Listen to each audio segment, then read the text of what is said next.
Okay? Then when you get to the end, we're going to go on to step number 6. This is the close. The close is this.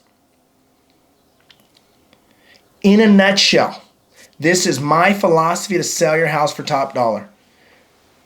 Is it definitely what you're looking for, John? This forces them to say yes or no.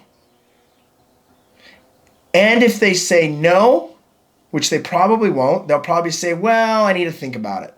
Or, well, I'm a little concerned about the commission or the contract, or I've been considering a flat fee company, or I've been considering a friend, or I'm interviewing other agents. They'll either A, give you the objection, or B, they'll say yes.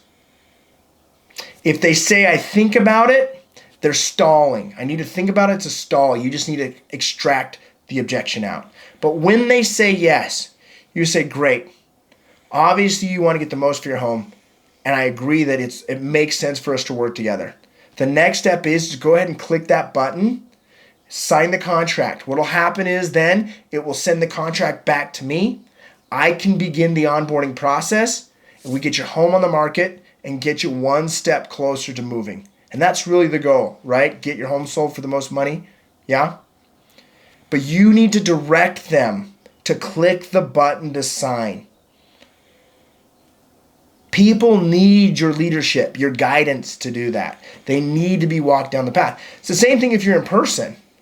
Awesome. Next steps, go ahead, sign the paperwork so that I can get the home started through the onboarding process and ultimately get the most money in your pocket so you can get to Chicago. And that's really what we're after, right? Most money and get to Chicago. And they're simply agreeing with that right there. And they're either signing if they're in person or they're clicking the button.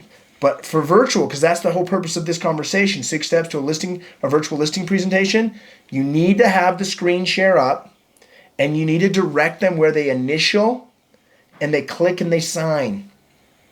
Then, awesome, once it's done, it should send it back to you in your email. Say, great, I got it. So here's what we're going to do next is I'm going to get the file completely put together. I'm going to turn it into my transaction coordinator or whatever your next steps are.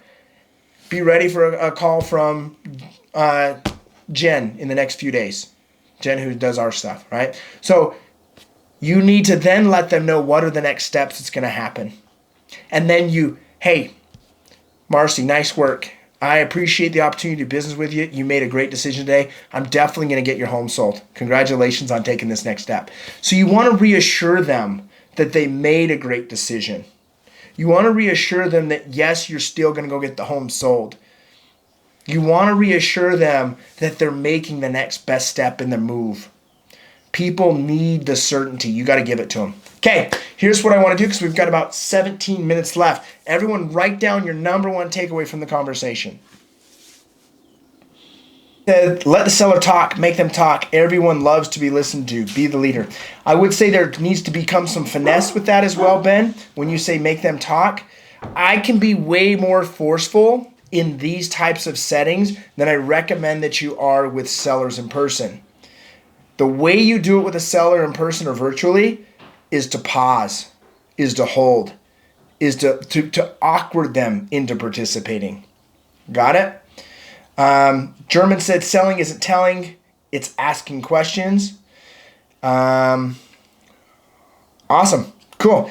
Brittany, let's turn it over to your crew here. Let's hear you guys' number one takeaway. Cool. Awesome.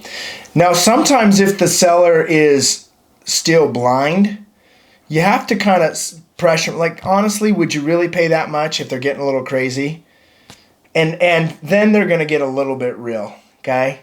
Because sometimes here's how people make moves sometimes. If I can get and all these pieces in the puzzle put together, then I will do it. That's great if that works out. But do you want to waste your time or much time with that type of person that's got to have like 16 pieces of the puzzle to fit together? Or do you want that seller that's like absolutely making a move because they're definitely getting divorced or they got a new job or they're growing out of the seams of their house? What type of seller do you want? The one that's wishful thinking or the one that's absolutely doing it? We want to focus on the absolutely's doing it. Awesome. And Kaiden, right? Did I say it right? Cool. What's your takeaway? Yeah. And two things that help me with that is, one is be willing to lose the deal. Two is remembering I can't lose something I never had before. Like, I never had this seller, so I can't lose it if I never had it. So when you're willing to walk away from something, when you're willing to not attach your identity or emotion to it, it becomes easier to be detached and have that certainty. 80%. Like, some of you are on here, I don't know what your guys' incomes are. Some of you just want to get your first 6-figure year, right? 12 to 15 grand a month consistently would be huge for you. While some of you are like, man, I want to get to that $500,000 to $1 million a year mark consistently without being a slave to my business. Whatever level you're at, okay? Whatever level you're at, it's 80% psychological and emotional. It's perceiving things differently than you're currently perceiving it.